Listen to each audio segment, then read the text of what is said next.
Kamusta mga katambay? Tara, samahan niyo ako ngayon.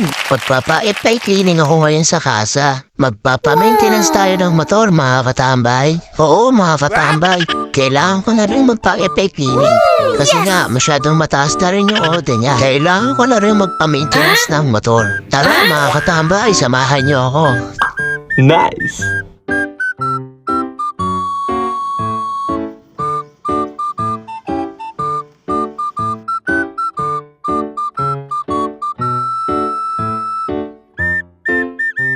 Ito mga katambay, nandito na ako sa may kasa.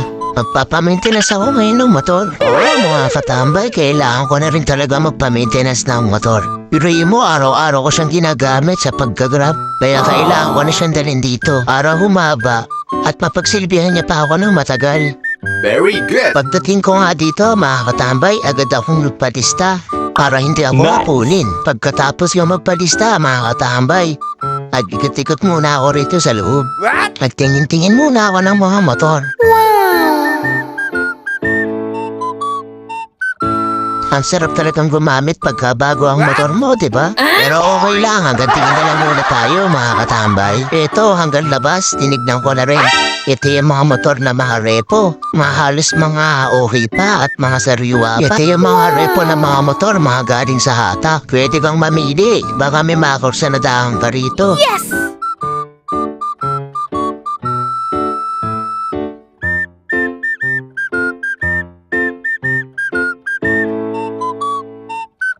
Ito yung motor ko, nakapila. Nag-aantay na merong matapos. Susunod na rin ako dyan, pagkatapos ng isa. Yes!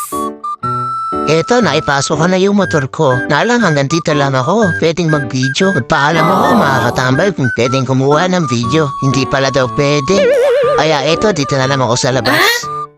Inaayos na yung motor ko na pang-grab mga katambay. Kinailangan ko na rin talagang rin dito ang mga katambay yung motor ko para mawala na rin yung problemang iniisip ko sa kanya habang ginagamit ko. Dahil nga araw-araw kong ginagamit sa panghanap buhay, kinailangan ko talagang ipa-epay cleaning yung motor at pa-throttle body. Meron kasing time na namamatay yung motor habang ginagamit ko. Pero hindi naman madalas, madalang na madalang. Hindi normal yun para sa motor. Delikado pa rin para sa aking hanap buhay. Kaya naisipan ko lang talagang dalhin dito sa kasa mga katambay para ma-check na lahat at maisalang din sa computer para malaman ko kung may history at kung meron lumabas na error. So nice! Kaya mga katambay, sa mga naghahanap buhay na gamitin ang motor na kagaya ko, kung may nararamdaman din kaya sa mga motor nyo, patignan nyo na rin para iwas abala. Eto mga katambay, okay na. Natapos na, nagawa na yung mga dapat gawin para sa motor ko. At nabayaran ko na rin. Maraming salamat mga katambay sa panonood. Hanggang sa muli.